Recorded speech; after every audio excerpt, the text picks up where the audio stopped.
praise me for something. So here is this neuro connection that I'm a utility, I'm a function, right? I have to do everything good in order to be loved. Here is this capitalist transaction in between what I do and what I have for that, right? And love, it's not about these capitalist transactions. So that's why sometimes it put into a cage people who are getting confused themselves with the function. And sometimes we do this practice that I acknowledge and accept that I confuse myself with utility and I feel nothing if I'm not useful to other people. Because here is the moment when they get this love or recognition, and it's all about also the energy of lovers. And while I was speaking about a good person, it's really important to mention that because while I'm doing these and I'm trying to interchange what I do for love or for recognition. I'm trying to do my best. And this archetype of the lovers are people who are trying to do everything impeccable in a very impeccable manner. And they are sometimes even asking themselves, they are very demanding for themselves, but also for others. And when these others are not meeting their expectation, there is also a very profound frustration, like, am I doing everything so perfectly, or I'm better in doing this, and that. And it provokes also this arrogancy towards other people, and thus making us really every single time further and further and further, and there is no connection in between people because the arrogance starts to split me or starts to divide me, to separate me from other people. And I think it's really important to work on this topic because in our current system we live every single time in a bubble, in a very separate bubble where there is no connection. So these lovers energy, these lovers patterns of behavior also sometimes may lead to such kind of patterns, to such kind of conducts. And sometimes I see that with this lover's energy. I love this metaphor that you may be really impeccable, but still people continue asking me, like, Polina, I'm so impeccable, but why don't I have relations that I want, or why don't I have relations in general, or I don't have this, and that. And it's not about being impeccable. Ideal people sometimes they are hated, they have lots of problems, and sometimes they are excluded from society and suffer even more rather than people who are doing errors, who are making mistakes. And it's pretty interesting, and the metaphor that I'm using a lot, that a rose might be really impeccable. It might be inside of a beautiful crystal glass or something that protects this rose, but this rose being impeccable doesn't have any smell, and it's not the idea. This rose cannot rot, this rose cannot um, dry, right, cannot get drier. And but it's not getting more attractive because of that. It looks really artificial. So people who have these tendencies of the lover's energy, sometimes they start to be artificial and they start to be disconnected completely from their emotions. And sometimes even they demonize their shadow part because they feel that all these emotions of anger and um, maybe sadness or deep frustration, they cannot experiment because they are bad emotions and they are good people, and there is no place for these uncomfortable emotions that are being demonized in society. And then we have the 8 energy. Yeah, the eighth energy, it's all about justice archetype, and it happens a lot. And how do we understand whether this archetype is activated? When we hear people say it's unjust, everything is unjust. It is unjust that I was born to this family. It is unjust that they interacted with me like that, or it is unjust in general. And it is where a person excludes completely the role of God in the world, or in their micro vision or microcosm. Because I say God, but we can replace it with the universe, with supreme me, with any other verbalization, right, of these supreme energies. But once it happens, these people start to, as I say, to put the heavens on their shoulders, and they start to controlling everything. So if we see that a person is obsessed with control, with trying to have the reins of everything, here is the problem. It means that there is no trust in the world. And lots of people are saying that, oh, while we are pronouncing these phrases, I acknowledge and accept they are phrases from a psychodrama.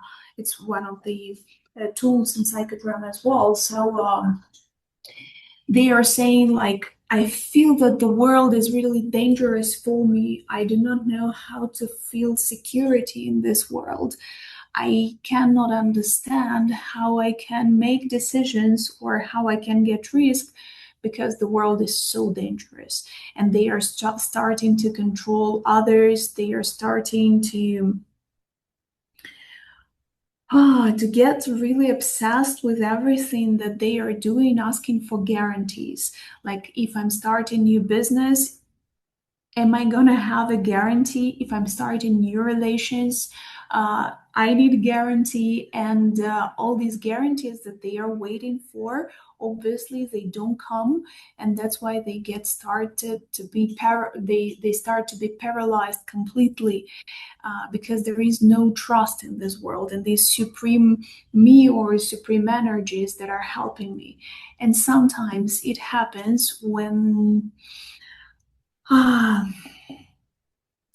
it happens when people start to exclude from their lineage, from their family, or they despise or they have different problems with their father figure. Why? Why is it happening? Because in Abrahamic religions, even if we are atheists, it doesn't matter, but we say Godfather. So verbally, we connect this figure, father figure, with God. And that's why once we exclude our father, we exclude God. And while we feel that this archetype is being activated, it's better to start questioning, what kind of relations do I have with trust to this world? And also, do I have any misconceptions? Do I have any illusions or any relation problems in relationships with my father?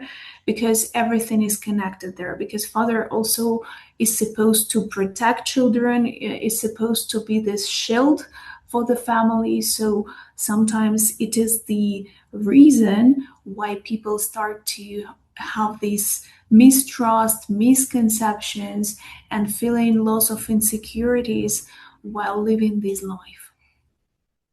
This is written out so beautifully in your book. In the beginning of your book, I think it's page 11, you call the beginning the journey through grief. And this is what brings you to this game. As you say in the book, the game has an illustrious history, which I was unaware of. And I enjoyed playing it in the form of shoots and ladders when I was young. And in general, I still love board games and stuff like that. What is it that brought you particularly to this, and how it becomes this great psychological tool to use for yourself, but also in interacting with others the way you speak about in the book? I called it a journey through grief because, as I was mentioning, it was a huge trauma for me to lose my boyfriend. And it was the moment when I met this game, when I got to know this game. and why it was so important for me to manage and to deal with all these emotions in a playful manner, because every single time while I'm thinking about this ludic part of treating trauma, I'm thinking about Donald Winnicott. It was a British psychoanalyst, and he said something very simple and deep at the same time, that play is the foundation of mental health. And he said that we can enter this trauma in a very detached manner. So sometimes trauma makes our life feel very literal, everything feels dangerous, irreversible, right? And play does the opposite thing, because play says that this matters, but it won't kill you. And while we are treating such kind of difficult and serious things, we have to create this mask as if it was a game. And I think it's very, very important, because it takes out all these tensions and body reactions that we can meet while we are speaking about pain. And sometimes I see while playing with people that I cannot speak directly about this hurtful situation in the past because it hurts a lot. It's unspeakable. But while we are playing, and sometimes it happens, right? People are doing this trick like, it doesn't happen to me, it happened to my friend. And I think it's something like that, because okay, I'm just playing.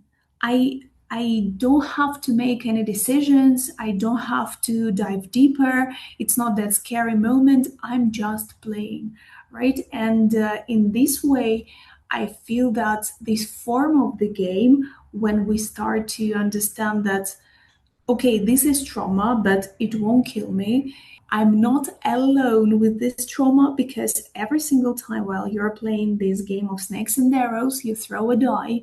And while you're throwing a die, there is something interesting that is happening, because there is this mechanism of divinity that is being presented through a die. So you're not alone. It's not like you are making a decision that you are going to this or that square.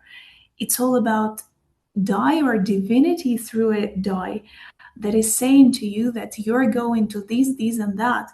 And sometimes when you experiment trauma, when you experiment turbulences inside, you feel very, very alone.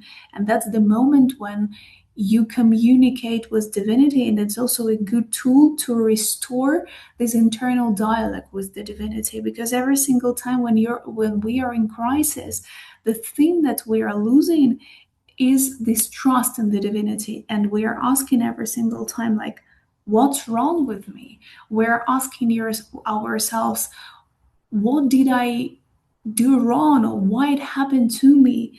And we start to criticize God for bringing me these very hurtful, difficult, complex experiences and feelings, emotions. And that's the moment where this die can restore this trust and divinity, and might be a pretext to have a more profound talk with your supreme me. And people start to feel not that lonely at the moment of dealing with these traumatic experiences. And it happened for me as well, because while I was dealing these concepts of death and life, it was almost impossible for me to treat this trauma at the moment.